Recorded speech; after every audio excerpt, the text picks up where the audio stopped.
And welcome everybody to the HOU.SEC.CAST, the HOU.SEC.CON podcast. I'm here with my usual partner in crime, Sam Ben Ryder. How you doing, man? I am doing excellent. How are you doing, Michael? I'm good. I know why you're doing excellent because we get to talk OT today. Ooh. So giddy, I tell you. I swear we're turning into an OT podcast. We're going to rename this thing, or we'll just split off like we did the HOU.SEC.CON from HOU.SEC.CON. It's getting there. We can do that. It's getting there. Yeah. Maybe we find you a different co-host so you don't have to put up with me the whole time. No, man. I need somebody to raise my game. So this is good. Well, we got Sean Curry, CEO, principal consultant, co-founder, all of the things out at Cavalry Solutions. Sean is, I think, probably counting both of us as a friend and Absolutely. people and somebody we've worked with a lot and done stuff with at Cavalry in our day jobs. So good guy. But I'll say that I learned more about him in this podcast than I've ever learned about him. So there's some really cool stuff coming up. So you need to listen to this one.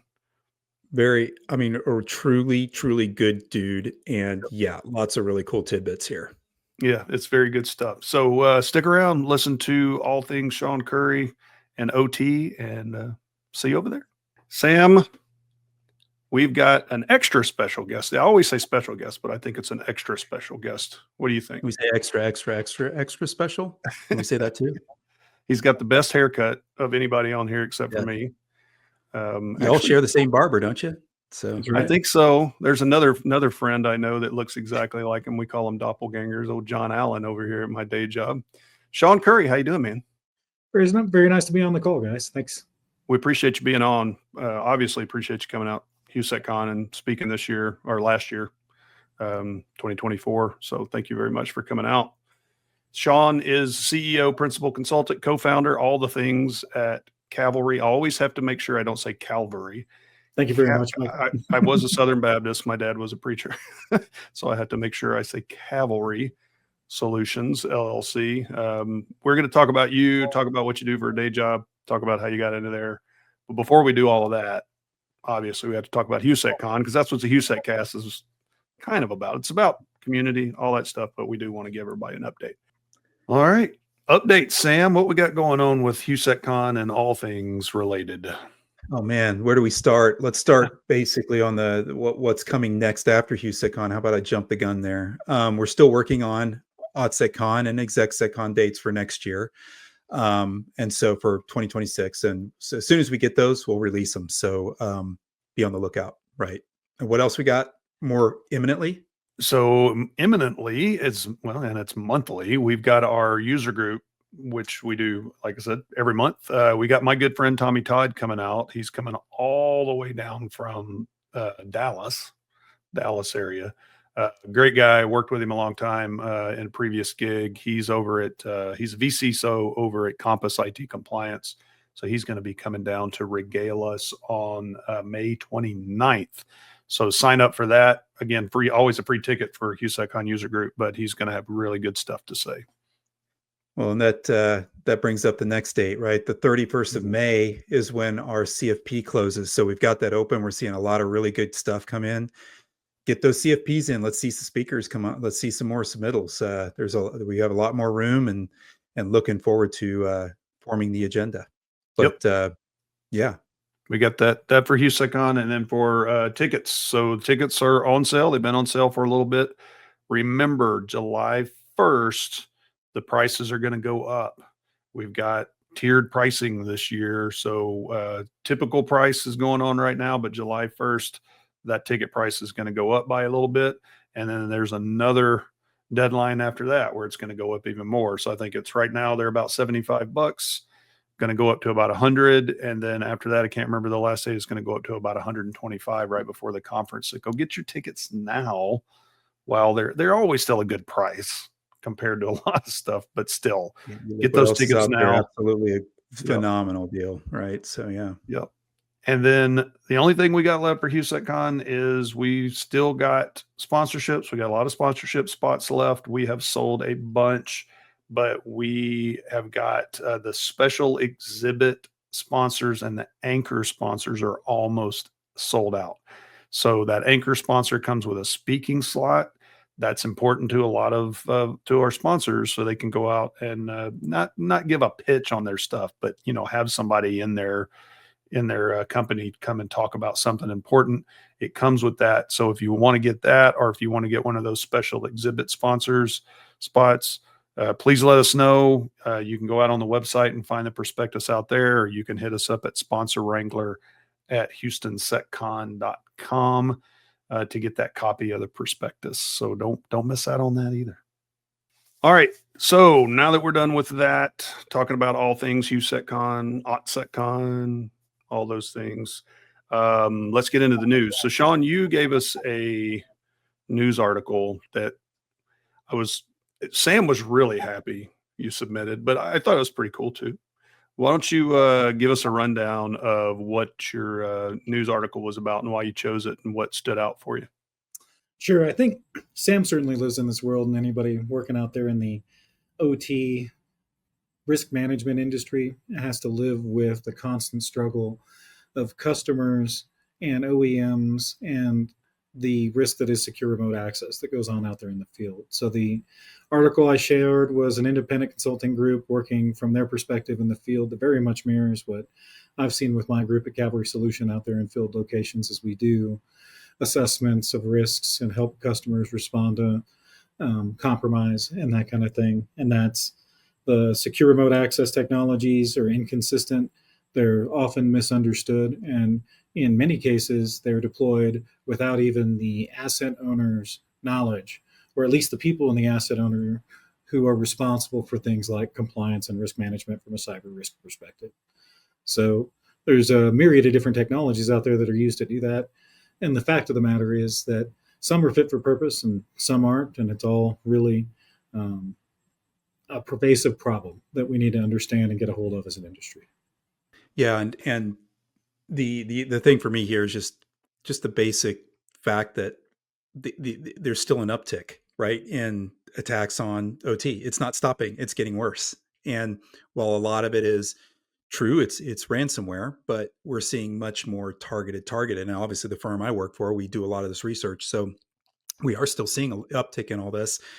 And I know folks are trying. I know owner operators are trying to get this done, but there's still not enough, resources. There's not enough expertise to help get these folks up to speed. And then when you're talking about tasking your entire cyber workforce to take on yet another big part of the business, which people don't realize it is until you start monitoring the stuff. I mean, that's a huge ask. You can't ask people to be doing 2 or 3 different jobs.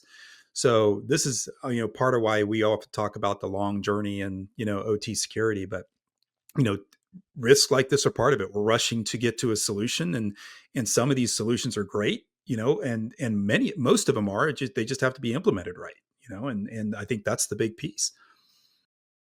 Well, and I tend to take the perspective, and I know you do, Sam, as well, and so does Mr. Farnham here, with any of these security controls of do no harm first, right? So I'm always trying to understand what the risk is, and then also understanding how long it's exist. So in many cases, these access methodologies that are in play have been there for 20 or 30 years. And then the customer may or may not, the asset owner may or may not even have a full understanding of the compromises that have happened. How much data have they lost?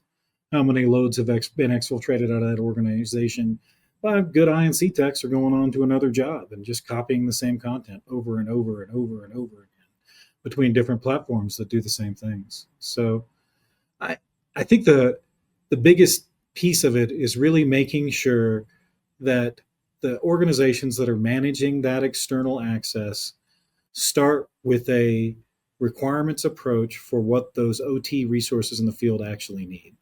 So VPNs aren't appropriate. Jump servers aren't necessarily appropriate. These folks need to be able to use machine programming platforms and tools like Studio 5000 to directly access these components they're configuring. Those are not trivial things to accomplish with all the barriers that should be in place. And when those barriers aren't in place, we have other problems. Wait, Sean, are you saying that IT needs to talk to OT? Absolutely, is that what you're saying?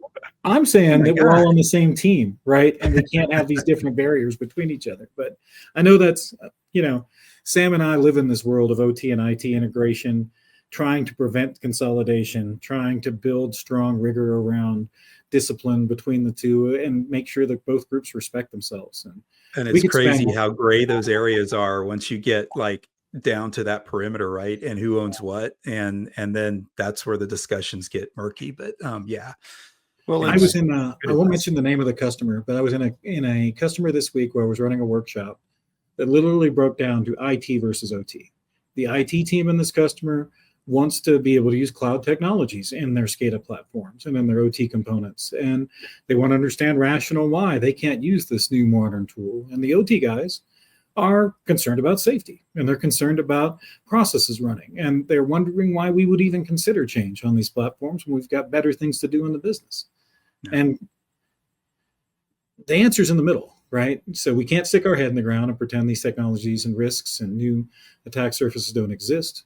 We can't pretend that we haven't changed OT in the last 30 years, right? We moved from dedicated serial leased lines to IP encapsulated protocols, and we moved to these 3.5 DMZs that we all invented. That's not in the 62443 standard. That's not in ISO 99. Find me where it says 3.5 anywhere. All of us talk about putting it in. So we found ways to get and improve our technology over time, and cloud's just another thing. Well, what you just said, i.e. 62443, is what your talk was about at HOU.SEC.CON. So even though we're going to take a break, I'm going to take that segue and use it over into the next segment when we talk about you and talk about your talk at HOU.SEC.CON. So thanks for submitting the article, Sean. And when we get on the other side of this break, we will get into all things Sean Curry. Not too deep, because I know Sean, we have to be careful. No, I'm joking with you. And then we'll talk about his talk at HOU.SEC.CON back in 2024. So we'll be right back.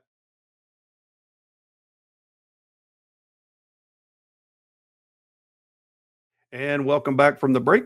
Hope you got something to drink or eat, got a snack, whatever, or you could just pause this because this isn't live. So, technology. Well, if you're in Houston, you're probably going to just sit in traffic. It's a stop and go thing, right? That's true too. Yeah. Buc-ee's, Maybe you went to a Buc-ee's or you went to a Starbucks or something like that. So Sean, we do this with all of our guests. Let's talk about you. Let's get into what got you into IT. I know a little bit of your career because we've known each other for a little bit and we've got some mutual friends. And maybe I'm wrong, but I don't think you started in OT. You did IT stuff and then moved into OT like a lot of different people. But get into what got you into IT, then OT, and so on. Absolutely. So as a kid, I was always, into computers and working on them in general, just like the rest of us. I ran a BBS and when I was in 7th grade. I won the National Academy of Sciences 4 years running with computer projects and was on Mr. Wizard when I was a kid. What? Whoa. You didn't know that one, Mr. Farnham? You were on that was my favorite show. I was on Mr. Wizard 4 times. I'll send you guys a link to it. Little blonde Sean when he still had hair with a turtleneck on. Oh my gosh. I got right chills. on. We got to have that link and put it in the show notes. Yeah, that's going in there. I've got chills. I'm not joking. I love that show, dude. It's awesome. So I've always loved information and that kind of stuff. And then when I was getting out of the high school, I joined the Marine Corps. And the honest to God truth is I joined the Marine Corps open contract, which meant the Marine Corps could have put me anywhere they wanted, which, by the way, was so I could get a $6,000 signing bonus in cash, which I blew on one party, which I threw in one moment. And then proceeded to commit the next 4 years of my life to the Marine Corps and tested well. I was in the first class of computer system specialists the Marine Corps ever produced, trained in Quantico at the FBI Academy there. And then the truth is the Marine Corps didn't make a differentiation between OT and IT, right? To us, it was technology. Marine Corps never had Marines that could be put in field locations to repair technology before. So we were working on radio relays. We were working on satellite equipment. We were working on microwave, just like the rest of the armies and our soldiers and the Marines out there were doing. But we were also working on ship control systems and, platforms to open valves that would happen to be integrated in multiple ways. And so as I went through the Marine Corps, it was always mission accomplishment throughout that whole period. They flew my team across the world to go fix things.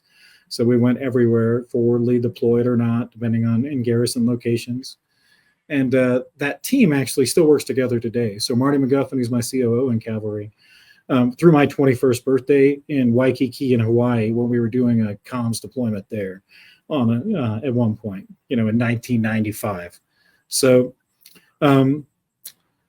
long story short, I got out of the Marine Corps because the job market was so good. Like, first job I got out, I made six figures a year, and that was unheard of. So I went from making $12,000 to $13,000 a year to, living large, and proceeded to enter the civilian marketplace. And Illinois Power Company needed help with their OT and their IT. So I never made a differentiation. So I've run, and it's because of the Marine Corps influence, my team the entire time like a business.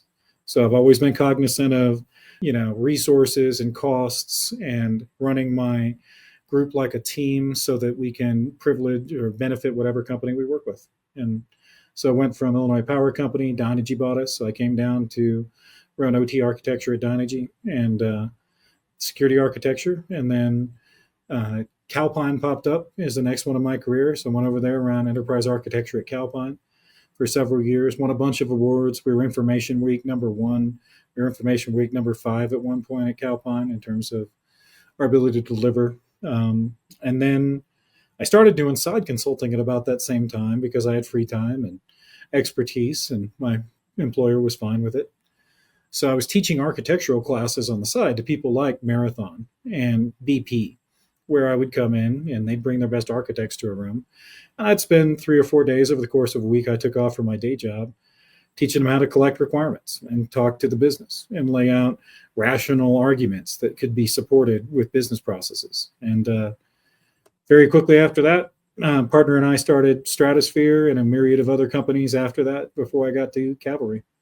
But Cavalry's completely focused on OT, have been for the last 10 years. We got a 24 operation center and help largest companies in the world are our customers. Wow. That's amazing. That's really good background. The Mr. Wizard outweighs the Marine thing, so I'll deal with that. Just, Army I'm guy. also a distinguished fellow for the MPA, one of 6 in the world, but that happens somewhere along that process. Very nice. Everything, Mr. Wizard, just that's. I know it's hard to beat, man. Sean is one of those guys that he's got so many awards and accolades that he just stopped counting, like 2 decades ago, right? Yeah, so, well, I don't care about any of them. All I care about is getting the job done tomorrow. Right? We know you well enough that you don't, right? So, but it's really cool, and again, yet another route to where you are today, and so. That it again, we often talk about how there's so many different routes to get into what folks are doing in cyber, and there's so many different disciplines in cyber. So just, everyone has their own path. I'll pull that thread just for one point, Sam. When I was joining the Marine Corps, I grew up in San Antonio. I had a job offer to drive a forklift at the HEB warehouse or join the Marine Corps open contract. I took the job to join the Marine Corps open contract. HEB is a current customer of ours now at Cavalry and one of our best customers. And the folks at HEB mostly work their way up the ranks from things like driving forklifts or being baggers that we're working with in IT, which I think is awesome. So I might have ended up at the same point either way, to be perfectly honest. You might have had stock in HEB, which we all know as Texans is like, that's right, and be a much better forklift operator than I currently am. That's true. Sean would have had the forklift championship of Texas or something like that. I would have certainly tried. He'd have done something with it. He'd have had them all automated and working on the floor by themselves and everything else. Well, thanks for the background, Sean. That was fantastic. A lot of great background. Sam's point, great accolades and everything else. But I mean, really the important part, like Sam and you said, is making stuff safe. And that's the biggest thing we're all trying to do. At least we should be, if we're not. So I think Sam and I have the advantage of it's easy to see where that happens in our side of the business. You just have to ask somebody. All right. Well, thanks for that background. And I'm going to take your segue again from the news article and talk about IE 62443. So sometimes I add a couple of 4s in there, by the way. I go too many. Your talk was all about IE 62443 at HOU.SEC.CON. Did you do it in the OT-SEC in that track? Yeah, you did it in Sam's baby there. So The OT track is my baby, not Sean. Just for the record, I'm not that old. That'd be amazing if it was. let's clarify. Yeah, crazy, Let's clarify. So I guess just start out, because you did it in the talk. So let's start out with people on to explain what IE 62443 is to folks on here. And if you can do that in 2 minutes or less, I could do it. so we can talk about the rest of it. Why don't you start there, and then we'll get into what the points were in your talk. So there's lots of standards out there that we use in lots of different ways across the things we do. And IEC 62443 is a standard that's a group project between ICE and IEC to produce a set of standards that can be used in the international world for control system security. That's the simplest way to put it. And the real power of 62443 and the way it gets applied is not its foundational requirements and how they lay out things that motherhood and apple pie we should all be doing, but the fact that it gets mapped to a security level target for the control system in question. So, because not every control system has the same level of risk associated with it, or the same type of a bad actor that's interested in it. So, having that sliding scale is why Cavalry uses 62443 in the field. So, if I'm defending a water treatment plant, I might have different controls than in play than I might if I'm defending something that just collects historical information that I may make decision support on for my business. So that's really 62443 happens to be the standard the IC uses to do that, and you can use it on any international asset. It's very easy to take that and map that to NIST, to map that to TSA controls, to map that to NERC SIP execution requirements. And there's publicly available data to do that. So you don't have to create your own taxonomy for security, is kind of my point in using it. So what, from the standpoint, because I know, like you said, it maps to NIST. I was having this conversation with a customer the other day, Sure. Where they were doing some work in their OT environment, trying to get that more secure and more mature, basically come up with a set of standards, and they went straight to like NIST CSF and ISO 27001. And I know those have a lot of broad spectrum of standards and controls and everything that you can put into place across a lot of different environments, and it'll apply to OT.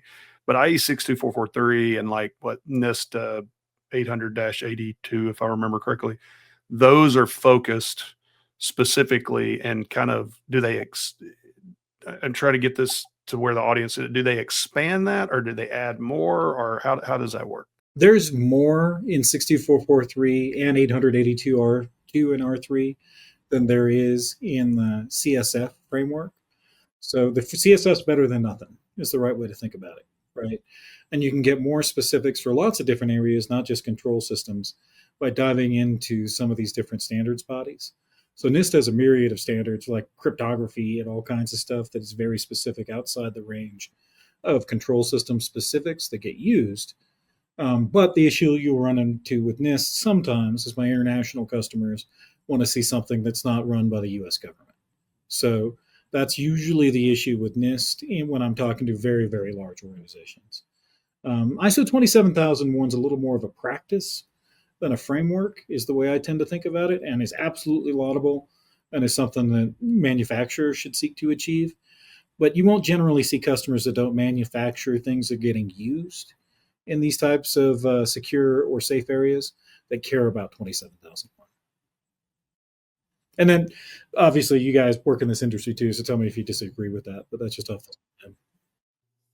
No, I mean, it's the same for even healthcare, things like that. I mean, I've had a conversation the other day with somebody on ISO 27001 from a healthcare space.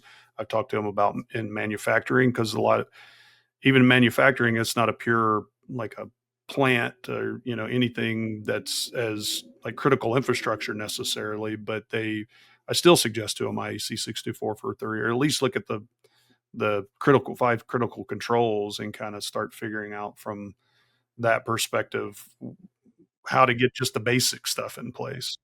And we're using 62443. Like probably people can tell from our conversation that energy and oil and gas use it, but in healthcare we're talking about, but we're using it in farming automation and processing of food products and stuff like that. So it's not.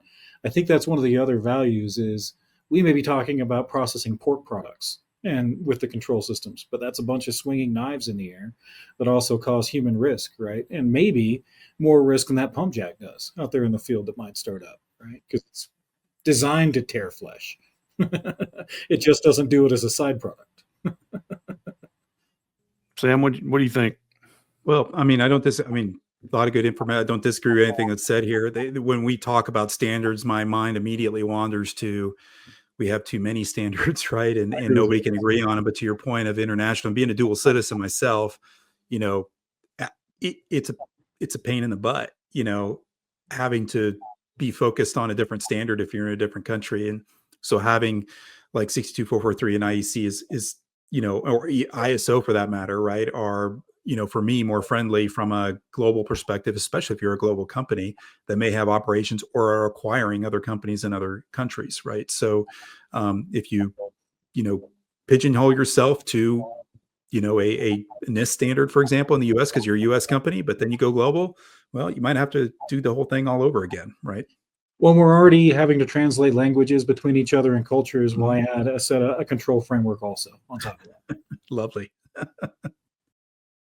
So what do you when you're talking to your customers about that and they um and I'm trying to steer this to like a talk or point of your talk, how do you explain to them where they need to focus? Because one of the things you brought up was, we've had this conversation before, but I think this point can't be beat down or beat in people's head enough, is to what you just said, which is the knives tearing flesh and any of that stuff. Lauren, don't use knife tearing flesh as the title for this, by the way. That might be a little weird.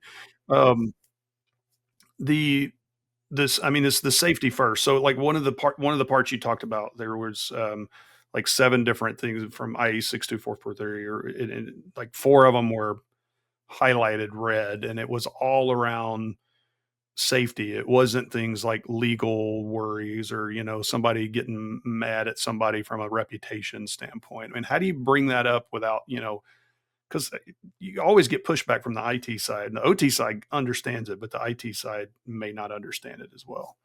I'd suggest the easiest way I can break through an IT leader to understanding OT perspectives around safety and continuous operations and the delivery of the business process are the most important things. And confidentiality and that kind of thing aren't our most focused items when it comes to risk management. The best thing is to take them to a location. That's what I tell all my customers when we're having problems getting IT and OT on the same page. Let's go out to a production control site. Let's have the plant manager at that site give us a briefing on his safety history and on the control systems at that asset.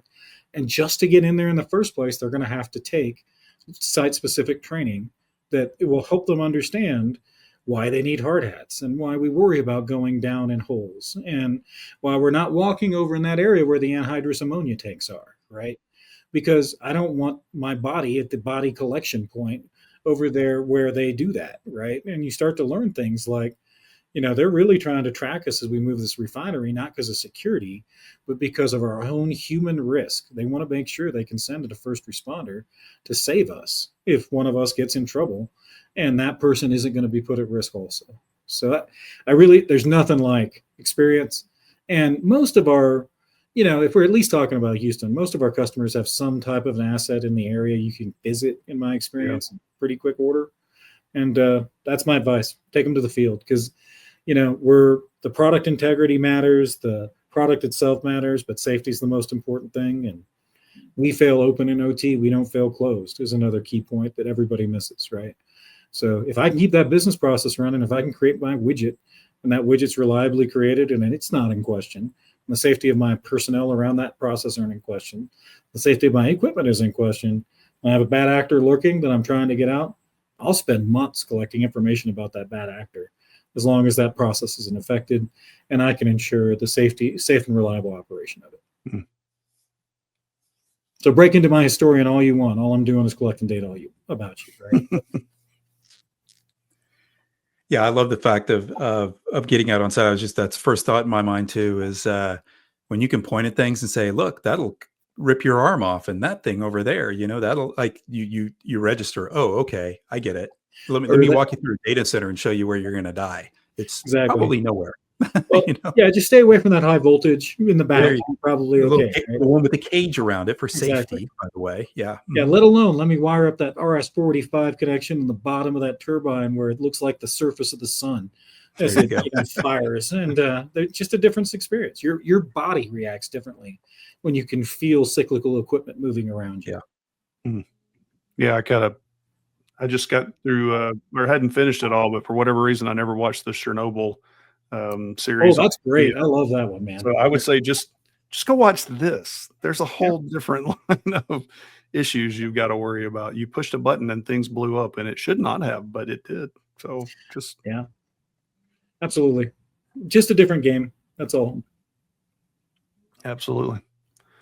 Well, Sean, any parting thoughts before we No, I appreciate the opportunity to speak, guys, and I had a ton of good follow-ups from people after doing the speaking, individual contributors at orgs that maybe didn't have the ability to bring in resources to help them do 6443 assessments. So I provided probably 150, 200 people different copies of our workflow and process and spreadsheets and answered questions. And That's awesome. I would say anybody listening, if you watch that talk and you need help doing your own, we're all happy to help. Absolutely. No, yeah, Sean, I know this from experience. To work with Sean before, he does a great job. So definitely look him up. And they are not sponsoring this episode. This is just, he does a good job, and I give him the check mark recommendation of Farnham. So Thanks, guys. Appreciate you being on, man. Really do. Anytime. Sam, anything? No, we got to talk OT again. I'm happy. This we're show good. is starting to turn into an OT podcast. Hey, what can you say? Yeah. It's the most Slowly but interesting surely. thing out there. I mean, I'm biased, but yeah. I'm biased. I think it's more fun to talk about, but that's just me. Look, in my day job, I'm considered the OT expert in a lot of it. And it's like, guys, I have not worked at this level. I know how to talk it, but I enjoy it. I'm really getting into it. Some of the stuff you and I have done together, Sean, I learned a ton from you. So just appreciate your expertise and being dedicated to it. So, all right. Well, we're going to jump off here too. What's that, Sam? I said we expect to see another submittal from Sean here for the next HOU.SEC.CON too, yeah. right? I put it in at like the 11th hour Friday. So, I think that's for HOU.SEC.CON. HOU.SEC.CON. You're right. We're talking HOU.SEC.CON, the big one. That's where you get all your people. Yeah, but yeah. Awesome. HOU.SEC.CON is growing, as we've already It is. talked about. So it's turning into a beast of its own. So, all right, everybody. Well, thanks for joining us.